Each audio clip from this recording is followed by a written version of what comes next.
Presidenti amerikan lavdroi njeriun I cili ndaloi masakrën në Australi, por nuk përmendi emër. A brave person who's right now in the hospital, pretty seriously wounded. So I great respect to that man that did that. Këtë akt heroik u mundua ta përvetësonte edhe Benjamin Netanyahu. ראיתי בדרך הנה סרטון של יהודי שמתנפל על אחד המרצחים, שומט ממנו את הנשק, ומציל מי יודע כמה נפשות.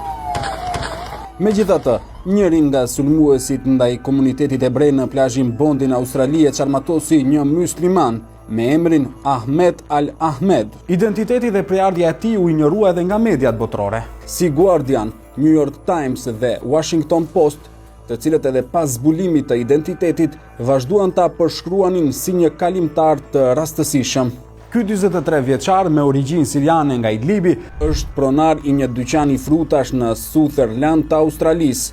Ai u plagos nga 2 plumba, ndërsa të afërmit e Ahmedit, të cilët e quajtën hero, thanë se ai është në gjendje stabile pas operacionit të parë.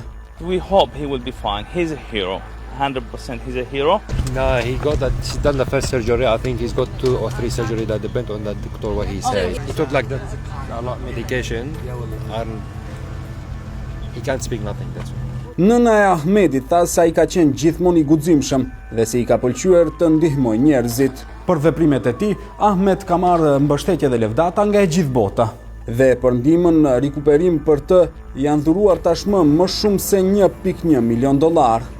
2 sulmuesit, një baba 50 vjeçar dhe djali I tij 24 vjeçar, Said dhe Navet Akram, vran 15 persona gjatë festimit të festës hebraike Hanuka në njëri nga plazhet më të njohura të Sydneyt. Njëri nga sulmuesit u vran në vendngjarje, ndërsa në këtë masakër u plagosën 40 persona.